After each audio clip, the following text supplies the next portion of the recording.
không còn tận đắc rồi vậy vậy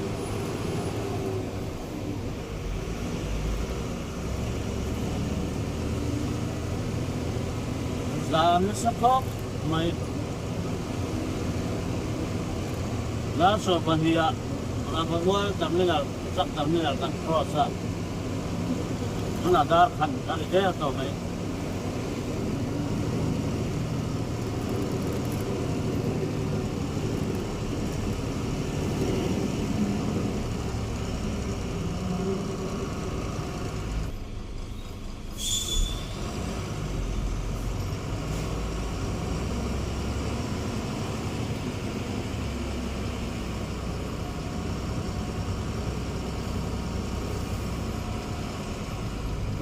đây hết chú trăng sân hết quý thầm về bác cái trái tang nó trăng tết ram hường con beng cuốn đi nó là thế bác ạ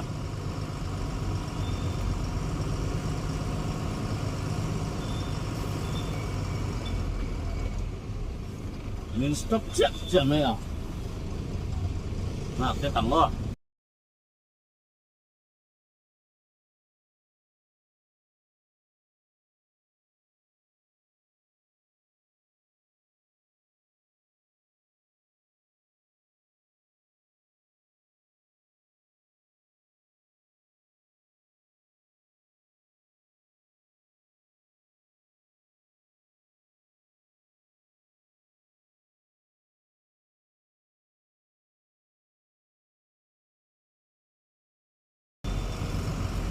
về lắm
vâng còn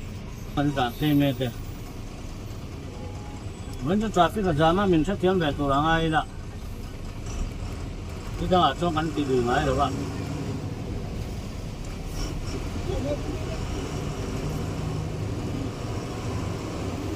sao cái sao bạn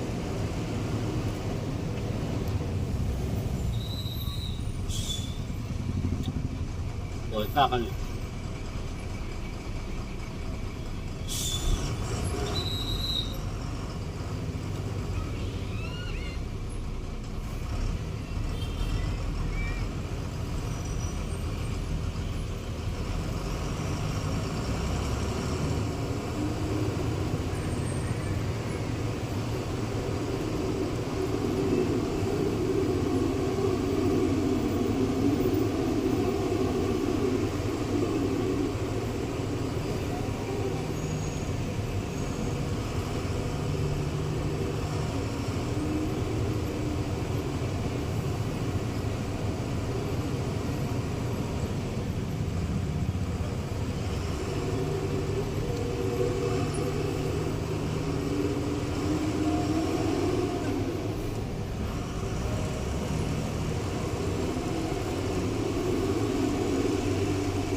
Hela ini mina Acer kan review kani.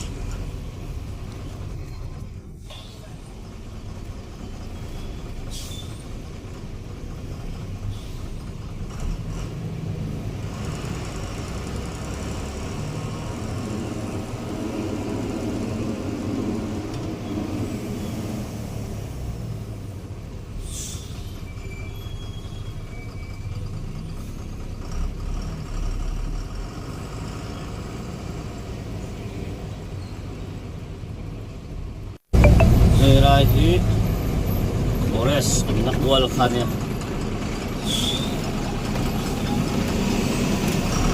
Nai vai chakti tanil to pani office sucia. Oh, tape ya. Chết hết luôn. Nó khỏi tháp rồi. Sẽ lâu thế mày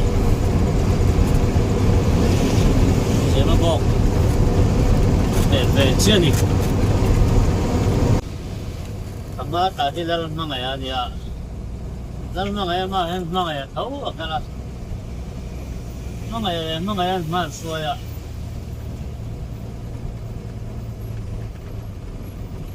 mà trước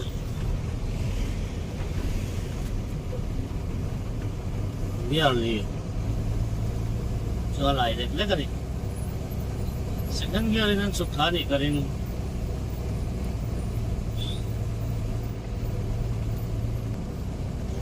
Soklenan 3520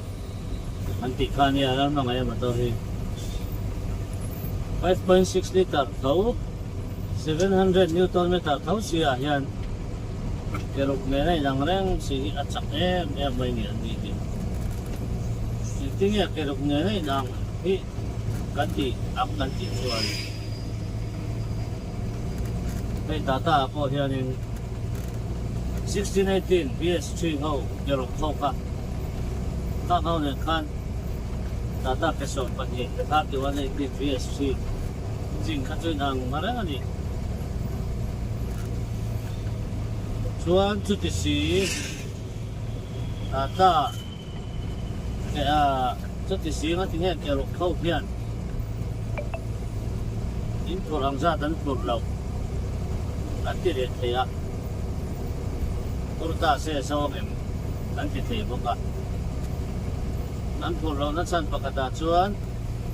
okay na sa ulo kuintal sa kisom nga border regular nakapuro tungsuan okay na sa ulo ni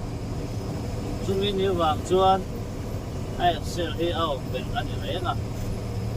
ay dia selaw ben yanin away delaka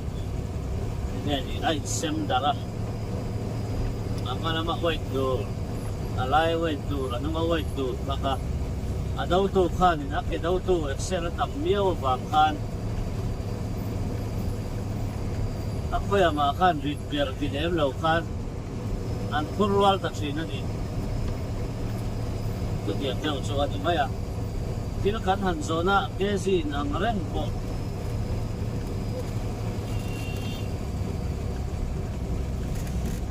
liang tril tumtang daw kami ka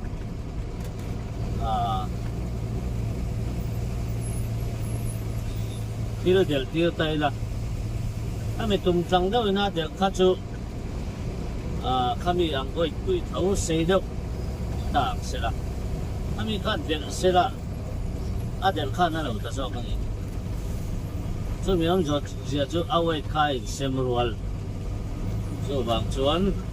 akitam ganti ay keso pati so kali so baru ganti det ngaw ka tapdaw daw ka an kung kay patali benzin nang rekakan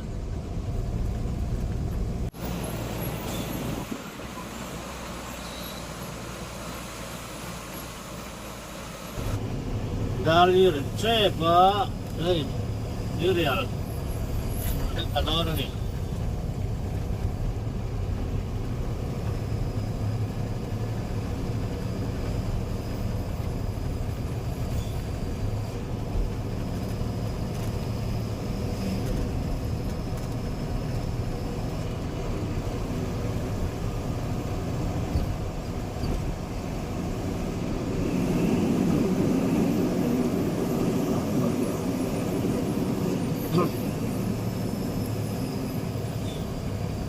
wala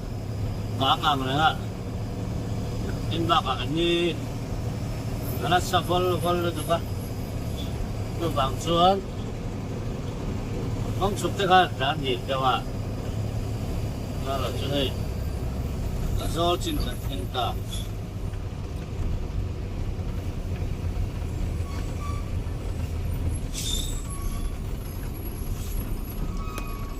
mami mga yan ya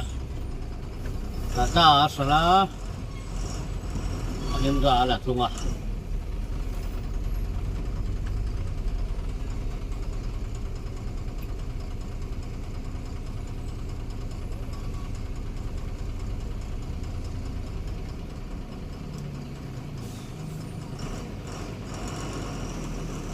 atong tunhan basa to sina nó có là số tập này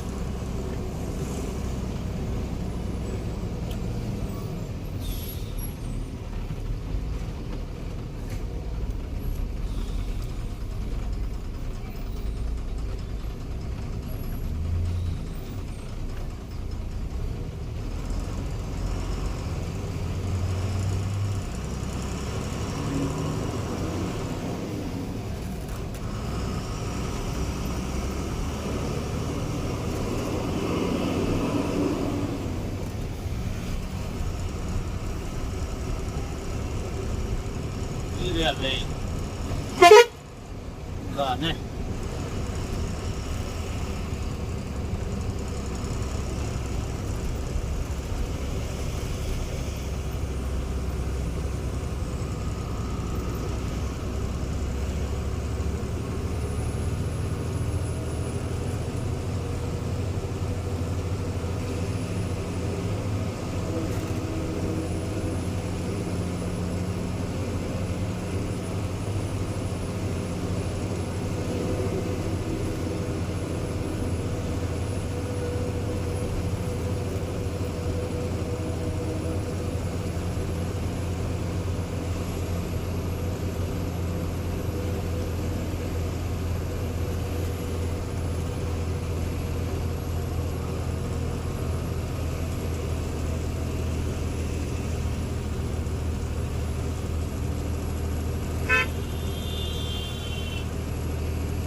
tầm râm khóc rồi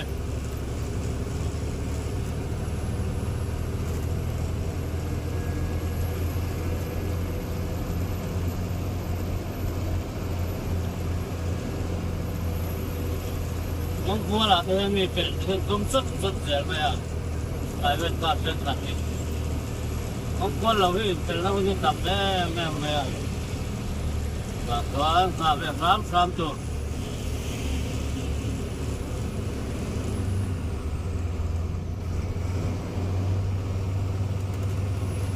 gấp chua là gì đi đâu bé zaman pura cái chỗ bé zali châu cả pura các sản chú đi ra nó có sử dụng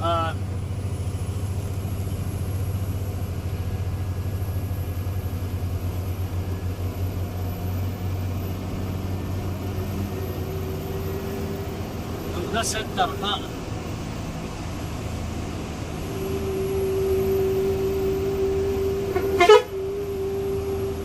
Una center ka ang sangkat din ulit.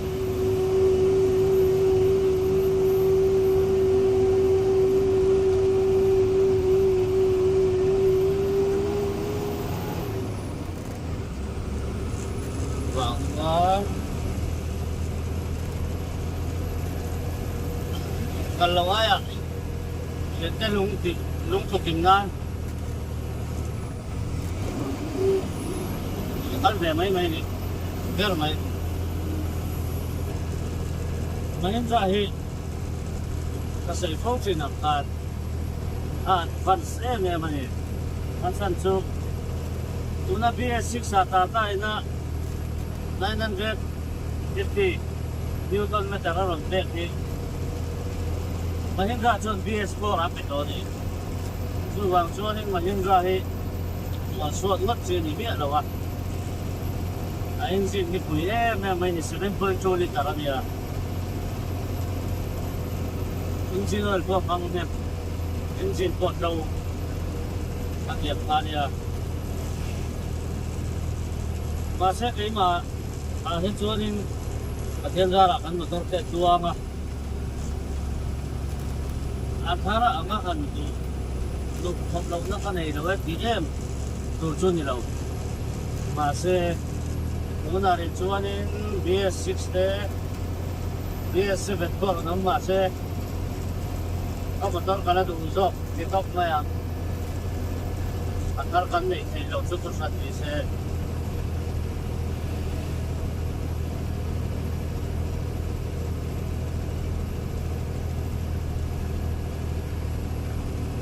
sanju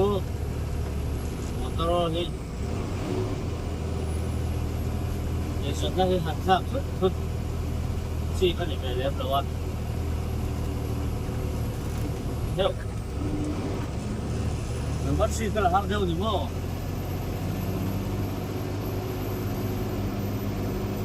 ni so na chuan be ngar ngar tu an lo tin ma chu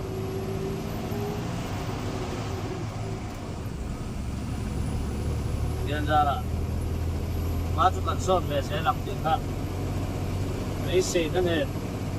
làm sống bắt đầu ho hay là hi mà motor hi engine nó chia hay là qua là hiện cái giá nó car nó run suwa với khóc mày không hi hay qua là hi Brian hắn tí là Brian tiếp tục chu ni lo mà xe không hay qua nó về qua giao thấu xịn sai ron la tha se chung car tan jon sun na tur chom lo ni hoi la hingil thale a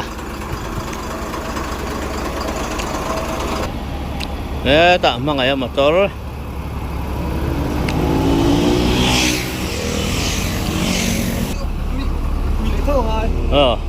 a tha lom pui kha ta moi te a lo om le a lal mangai hi đây tụi nó làm tàn mét với sọc lấy lần thâu anh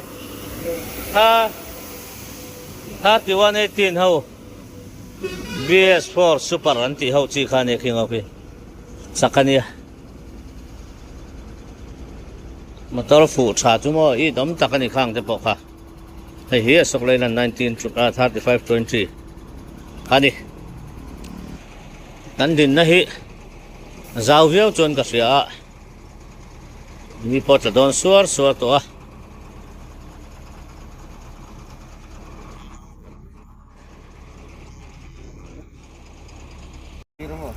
poi khop mai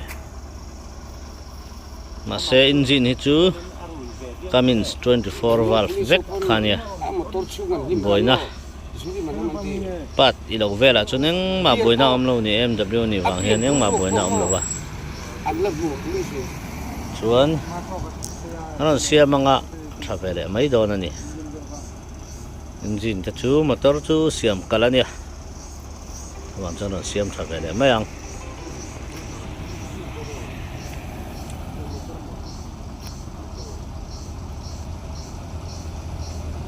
jana car nei he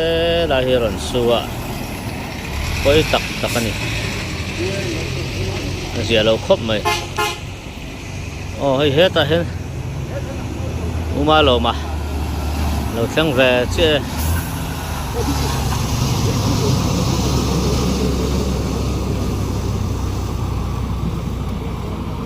tipper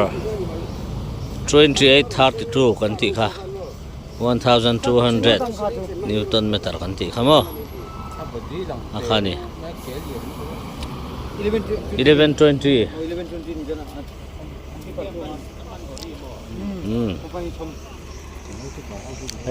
tak chen rual te chen le rual te kan la tur la thui khop mai selling kan theng ek chawani hi clutch plate ania 380 diameter ani het jong hen millimeter in chuan hi pressure plate ani thunga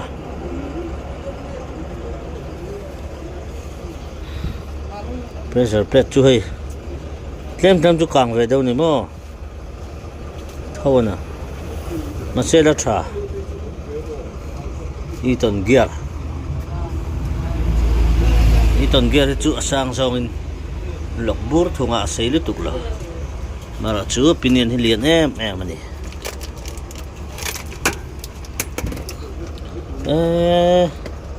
clutch plate hi thang ngal tur ati em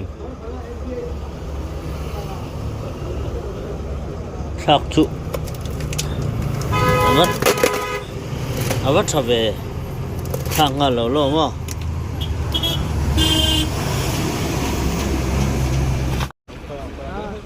ni po sa don suar so sangui to mai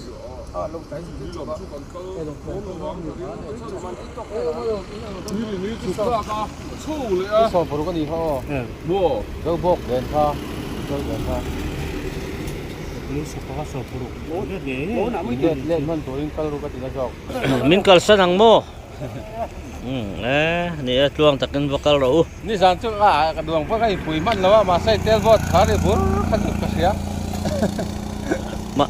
Bồi cơm tổ bốc siêu xuống cái tổ siêu cái gì tán em lâu tóc mày phát hàng ai à theo suốt thì cái đông rồi ni tuang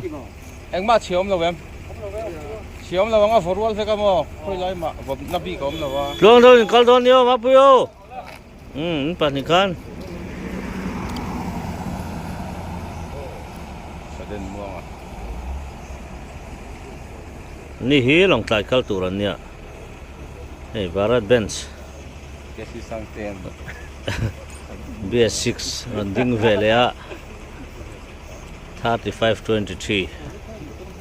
au khani richa tate motor ho ang khani chu nga ne chan be be sete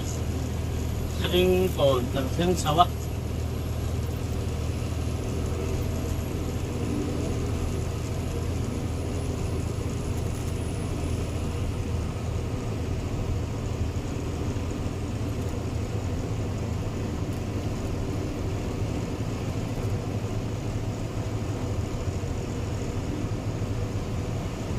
Siling po ano ang takhok may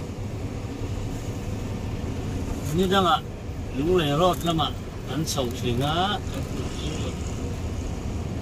kai rot lama yang sabe thomang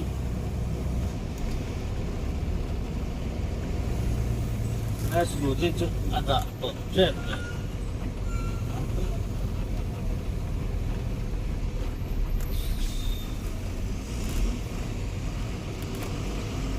Magar po ano ang tahe may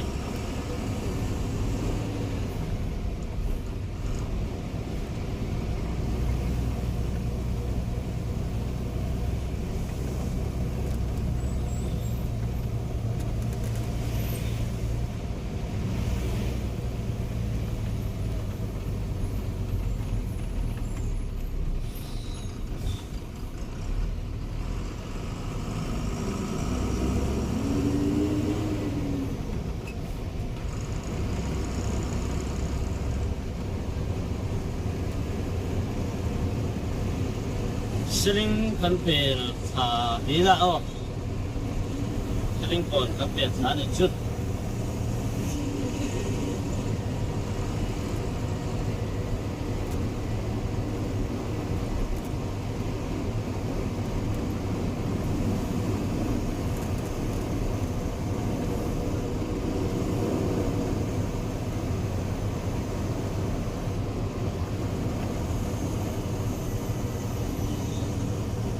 lại phải đi đảm thì để mình chuyển khai nha là những vòng rưỡi khai này vòng rưỡi khai cắt đá thì là sốt cắt thẳng ra vòng cắt thì khai là sốt cắt xíu sốt cắt xíu cắt ở cả chuan à thinh phô mà cả đi lên ta để không ra thả lâu đi ta này anh là làm thế anh là làm về thế ôi Aduh, dia tu itu ah. Dar kuale minit ria tani ta hai. Kanom nahi Keifang petrol pamani.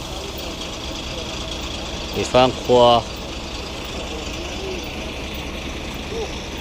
Keifang petrol pama kanom me kani. Han chol ve so kani hi.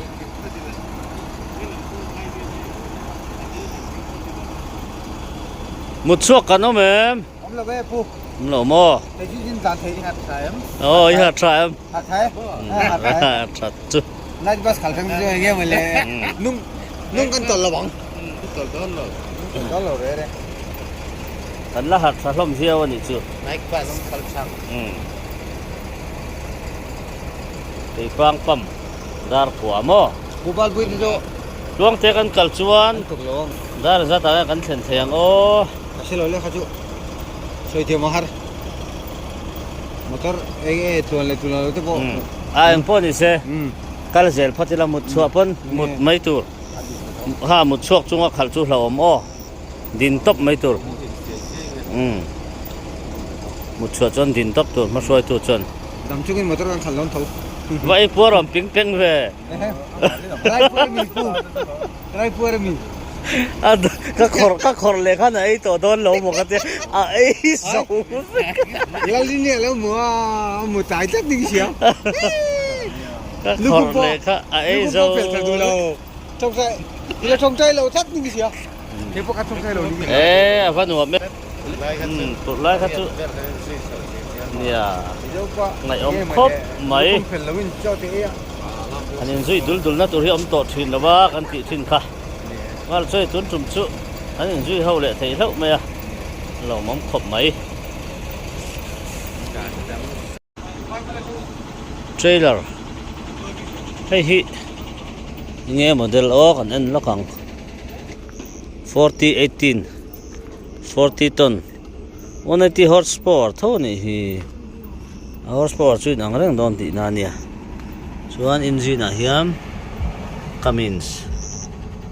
hei poi nang vep ngai a yang au hi ka en ngai meu lawa chan chu mi zo hian kan nei ve lem lo boka en ngai meu lo a thir sim poi he a thir nu hi a liền cheng khop mai a differential po ang reng ngai gear hi engen man o khai a 75 te la mang zui le ngal avarap thak ve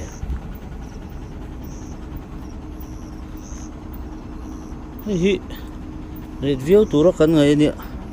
a review don lo ti na em ni review tura ngai chu ni sin ma le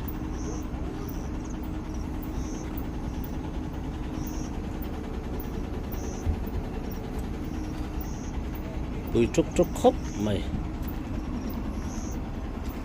hay là mà hiến break ha áp bếp hay ta nè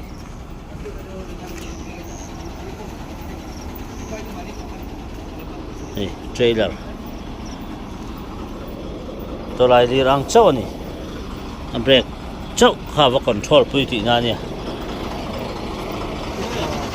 75 gear among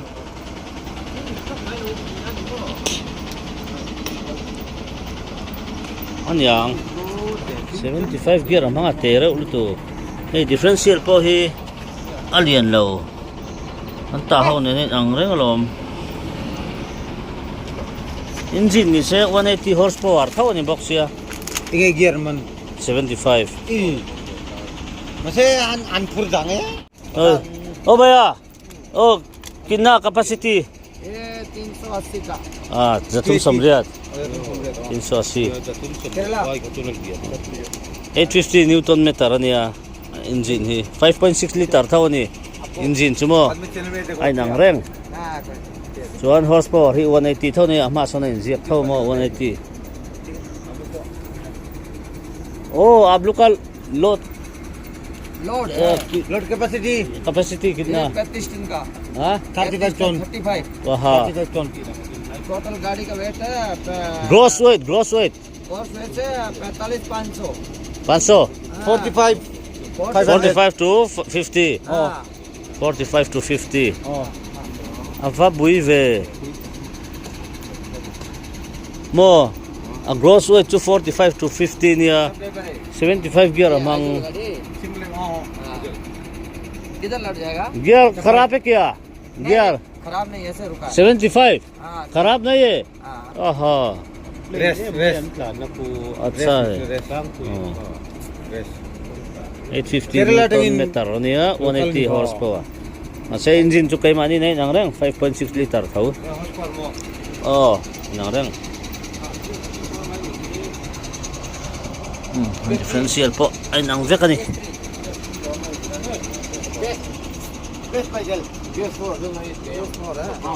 trailer kan en chiang ve lo kan hi mo khat em ai an tia rem chan lai lai in an han en lo kan hei hi 45 ton to 50 ton ania gross weight a hian gear po a chelowe ati ve tlat mai इधर आएगा गाड़ी aviau tu rang ai ni chu लेकिन seater driver तो ऊँच उठेगा। वो छोटा गाड़ी वाला तो hian motor hi pali kanin zuya moi te le mangaya VLR tracker chuan kei le hei lan mangaya an palin kan ni vale ni thum ani ta bang kan lu chome kan le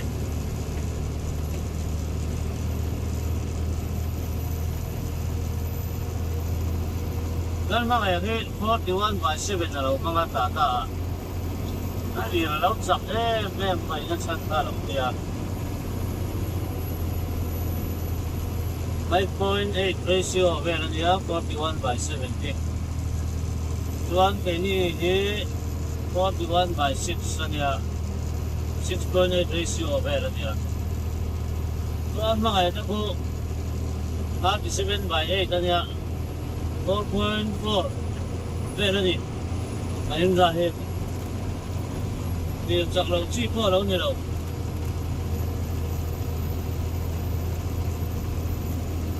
chắc em tin kia ra được tùy bọc lại kia cần thao dùng giúp hàng ngày thế là như chưa cần thao dùng mạnh là vậy speed ấy chiếm phép của thằng ai anh đi đâu chưa xấu rồi anh đi còn전 differential hit tháp sẽ là 41/7 em bỏ 43/7 em bỏ 37/6 em bỏ mang sẽ là atau dia winterin guna alim cakut pun tak kena alim cakut pun lawang amase atang ri thei tungam ini nampak sorte nampak dia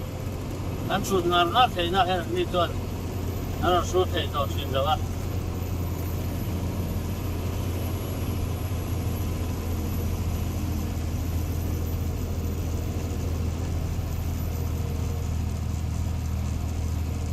Una number 4 in the car meka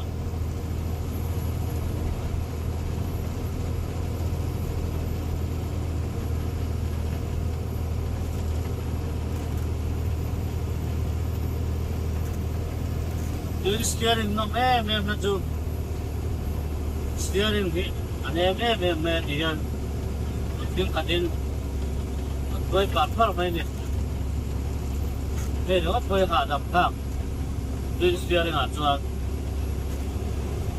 twin steering anh đi lâu chuan ai bị mất kia em đi ai axle áp đặt mà làm gì mò em đi thì ai bị liền anh tháp chuyện à ai bị liền à chuan kinh pin liền à trên rắc linh am thế bộ thế bên nào đâu tùy được một ta rắc lên mà rắc lên những phần á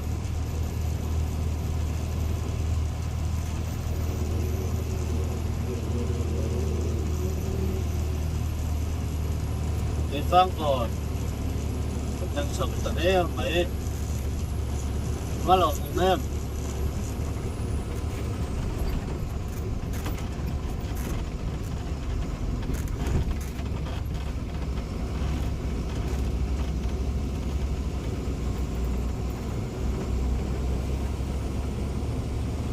hả quẩy buông thế buồn lên thế nghe mà cái khó công này nó lại cái khó công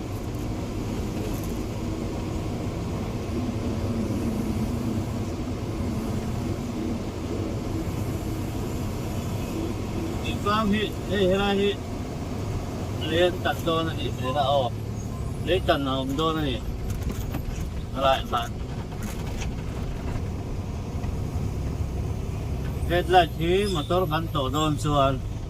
lo bị mà anh ta dùng tụ này đến chuyện thế này cái gì suy à anh mami thế thật thì tụ làm gì cái đi lại thế tham gia các mình hiện sách glass ở hiện hiện là sử dụng chuyện đó rồi bằng chuan hiện thế này là hiện suy đi khoảng một hiện sách glass em thật thì tụ hàng gì lại tiếng nữa tụ các mình được phá phá này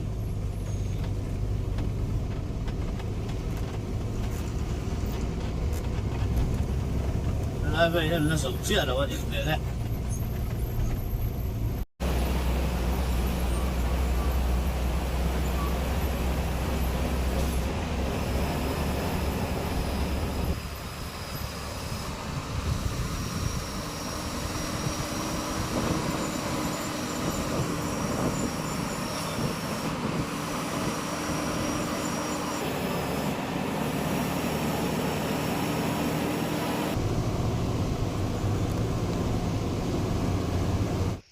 dar som le min som thum panga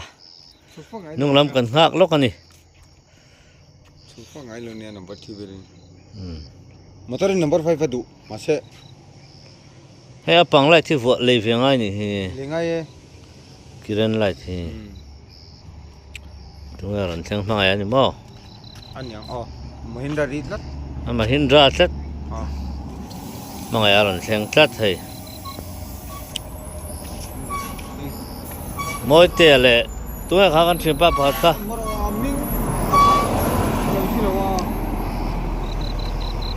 anh là xem à anh là xem kim trông cái cal về lệ mấy anh à kể tới cái thằng check phát tăng à cần xem kim mò trái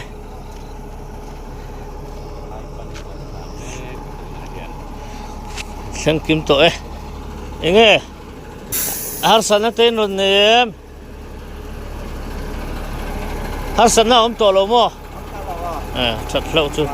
không ai bằng tầm tiền em một cái gì quỳnh phụ một chuông mi mò cho lỗ mò cái này là gì mấy lò thấy chín chín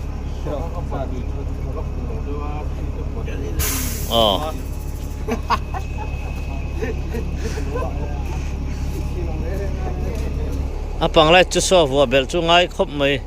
a chunglam atilang sa lo ani thurangin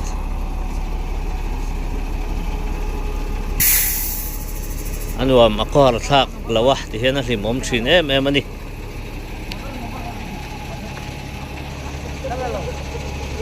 wa takin kal zel ri khote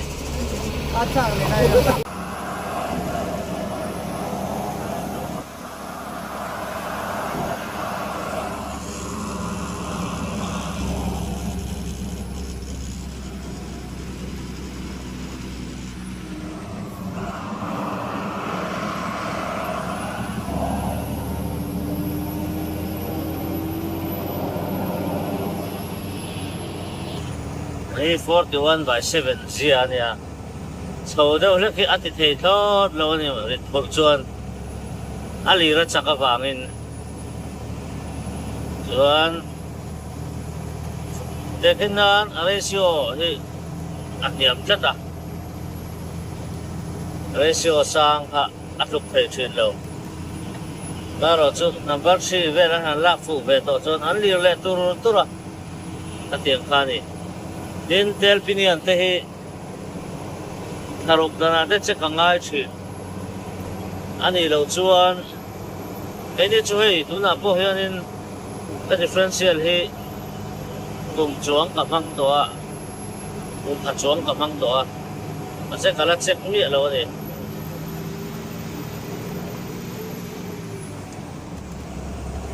43/7 chu a tlo ko tlowa a nge chu vek mai a tu wang chu 43/7 bit ve de vat kan tu mang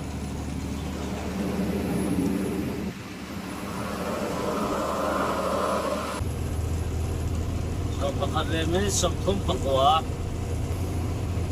ei lam teng som đi dul te kal na ton ma ne malat ke ni angi ra ka tarang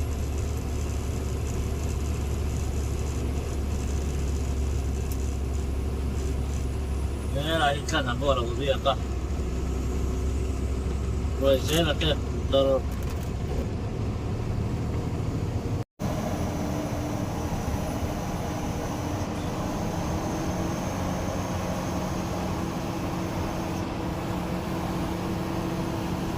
thế này hiện hay đồ đến hông lâu lâu mày ạ không đây thế mày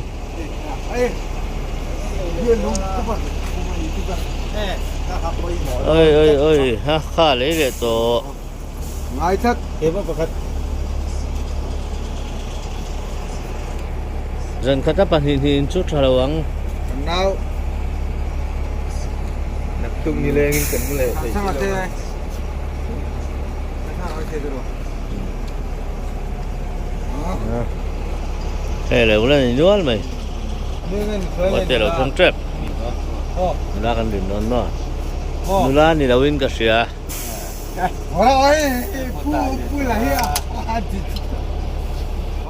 law thang che gear li differential li danin ang lawa 43/7 na ni hi Đấy cái phu sáng chìm chim ạ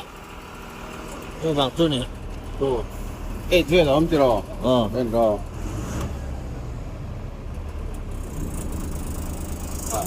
giảm đâu nhỉ ha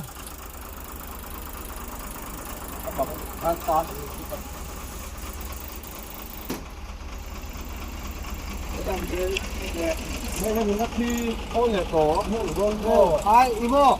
ta trở về thôi kal vele do nang o sampai lampanin kan che chuak vele ang tian jara kan tluanga hei ke pangchar kan la om mi alawa alo mom khop mai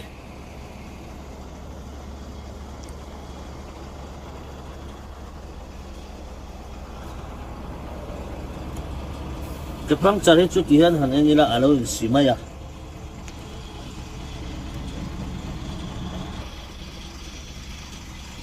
khi lại khi quy lộc khoa nè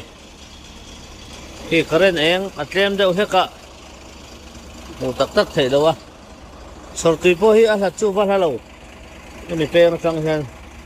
mình pe trên là vào lâu à mà rồi chu à po một thể chuông lâu thì làm po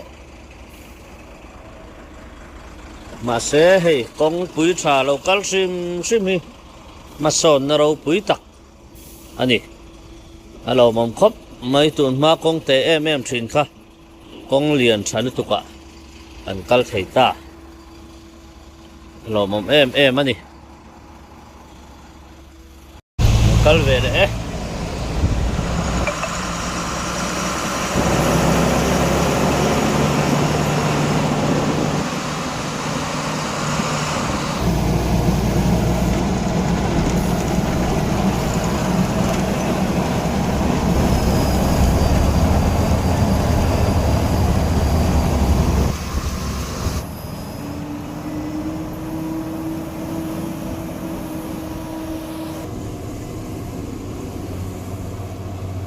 làm gì về làm gì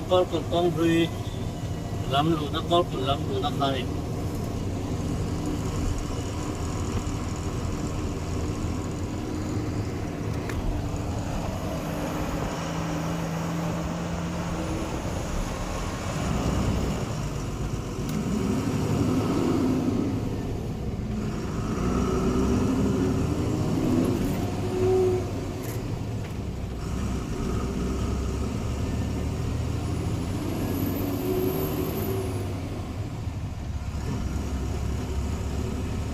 Kazol police kan pel chiani na hian petrol pump David filling station ama chuan Kazol kong hlui hi Kazol khachu hi kan lu lo na po hi ari tam kho mai a lai ding lam pang hi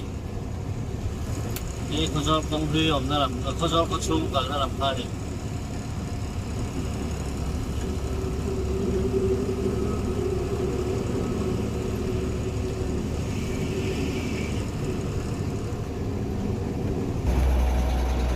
tahi no theng mek zele mangai alon thenga an thiam pa hi min ka hretlat lo me na khina zonga yang nung bera moi te a hian panga kan nia pakwa te kha kan in zui thina ma khan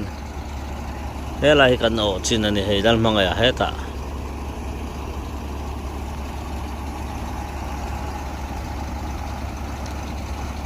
pakwa chuan kan o thui ve thin via wani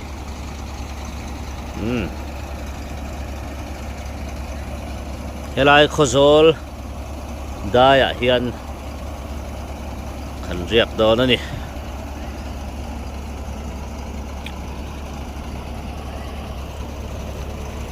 nam te om chuan nak tu ka chuang takin champhai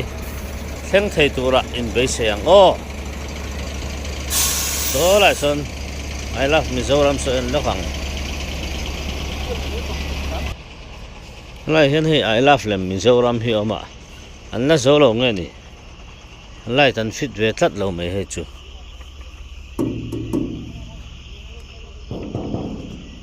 lai fit tur chuan ni tho me le a me nia thirin an siam arong an hnei jok thira ni tlat arik dan rung rung ka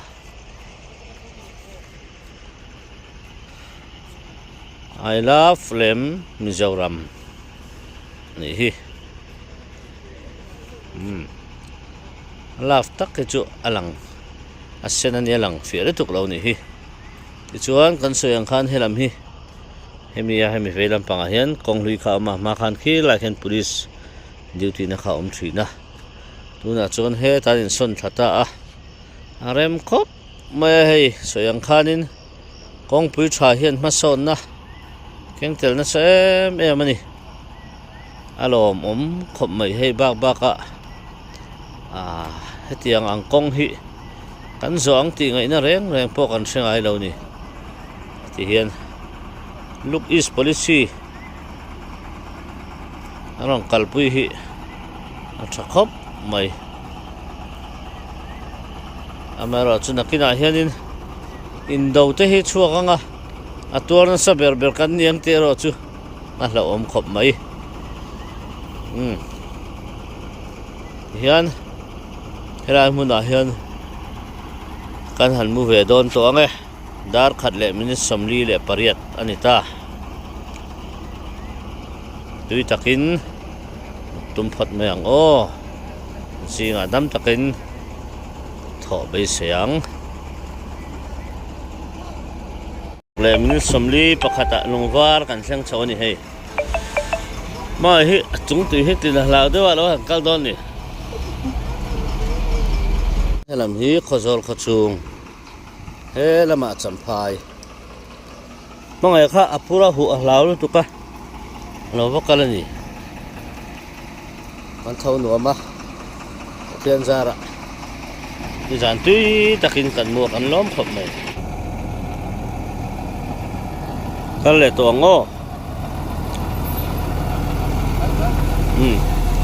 bye bye mangai motor kha Platsaron saketia chuan handbrake te po kayang masut theilawa mar chukha han tisewa thathaitani haute ania eng thammani lo er kan pai veka kan khol thale a alo in block te kha thavele tani kalang o Ang lai kong marupay ba hinuong may may hirahi sak din na tura agwa pa niya.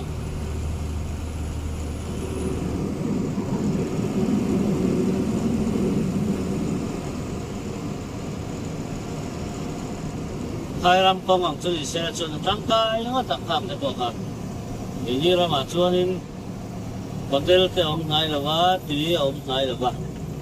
Nakamin chopsak ani daw chuan.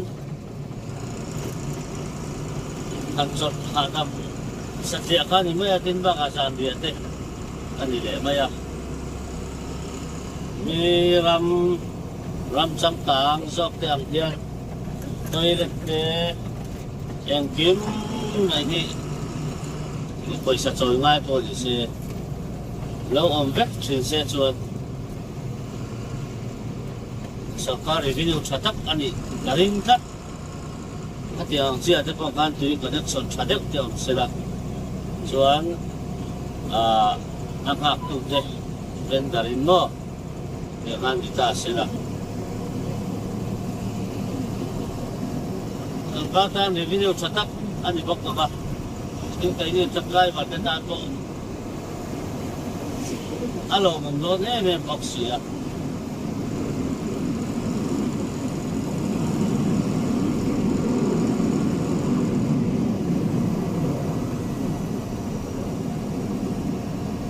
number 6 sinh cái ta na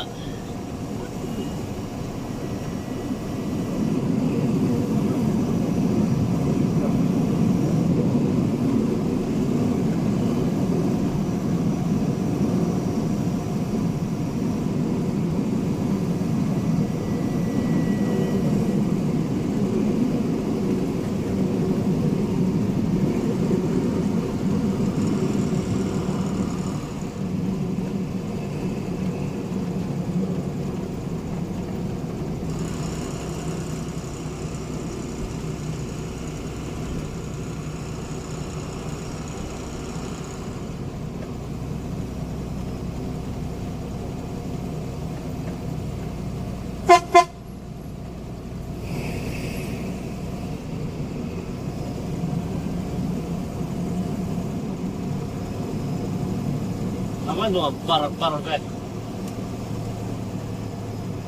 ini là nước chả bốc xí 4 kilometer so paru parao ma so 4 kilometer so tun pasari mga eh champai niya kay to champai ni tawa suan nan mga yere mo te ya ta manim ra kan siya pa ka nakaya so pataran tak do na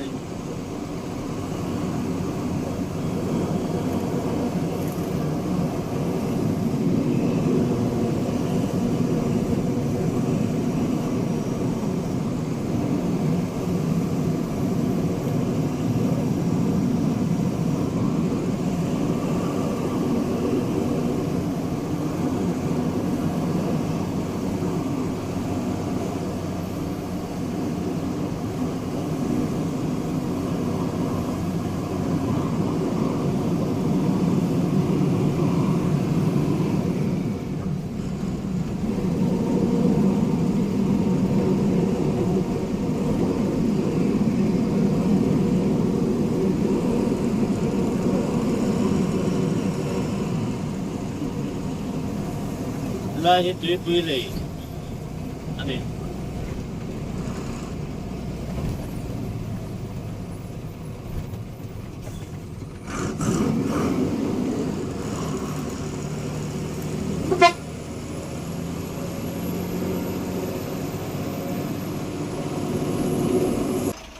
lahir hey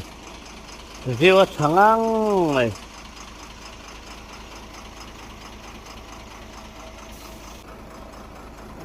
tạ lăng mang ngày rồi tán sầu văng văng ấy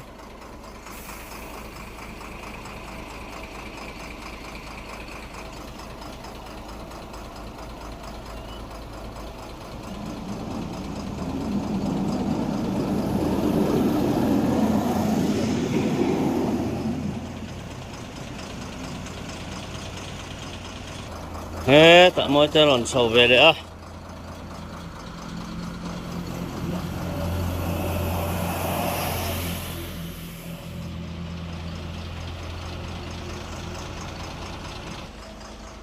Mga hi aron fal deuh hleka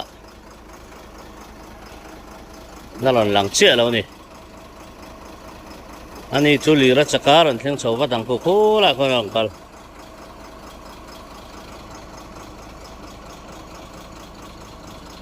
number ang sa ting aron ta nang o number 3 4 ala to mai thei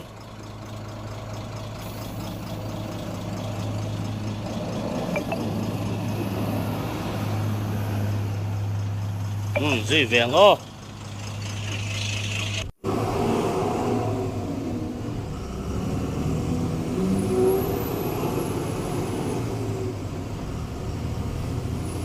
duy cho vàng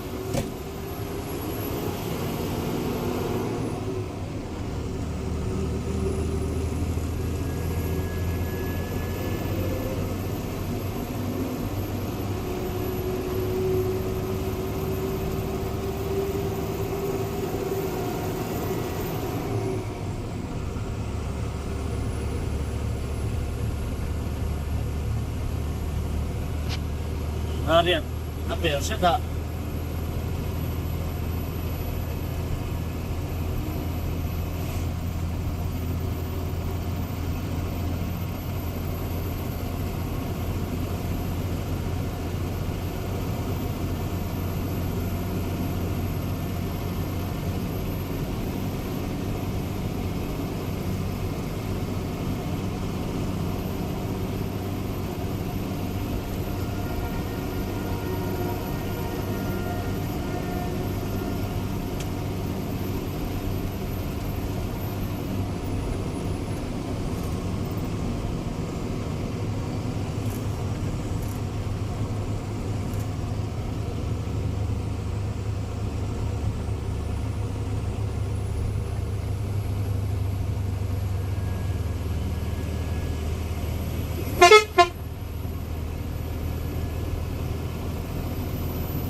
Champhai.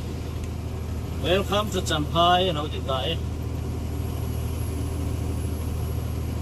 Yan Zara, yan tuang tak ikat section ni Beneta ha. Alon thế mày. Cái băng chạm thế. Một đầu này mấy mga lang lâu hiền. Hun thế khác ăn phải nó sao vậy không anh? Lúc rồi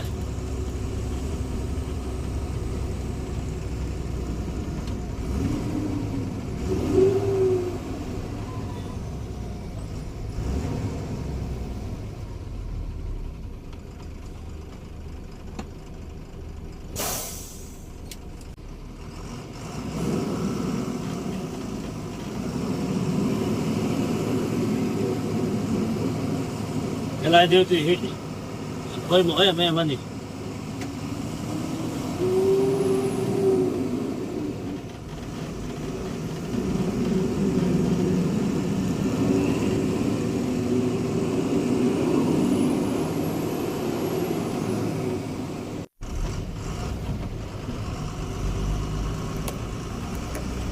đâu trang còn cần răng chứ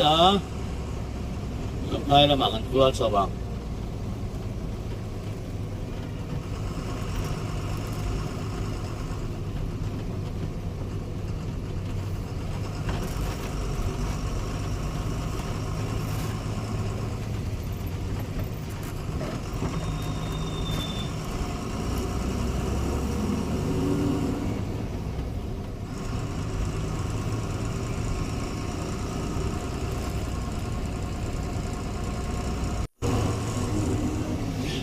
giờ là mặc con người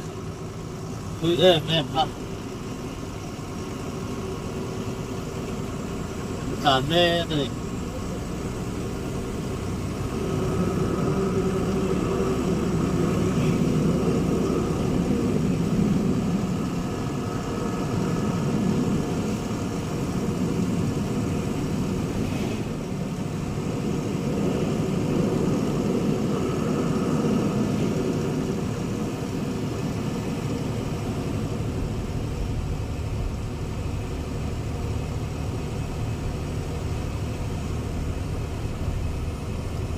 lap sang kai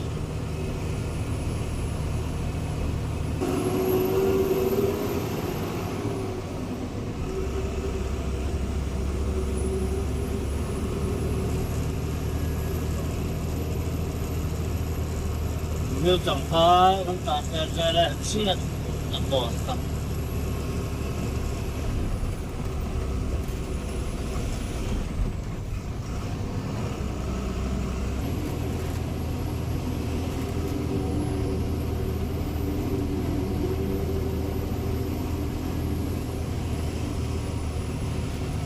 thế này thì vấn đề là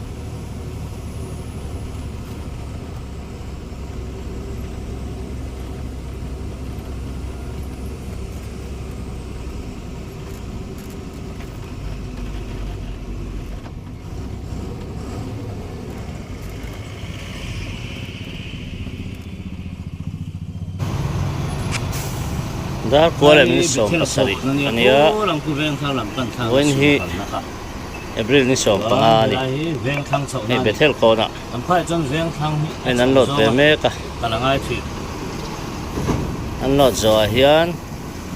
Na dan kual lok ngai do na. Ina ran tilan ka tumang o. Ila hi Bethel ko na ni. Bethel ko na trang hian in champhai veng thang pan chau angai ni. Hela hi champhai Bethel ni a hei Presbyterian Tausan Bethel Tausan ani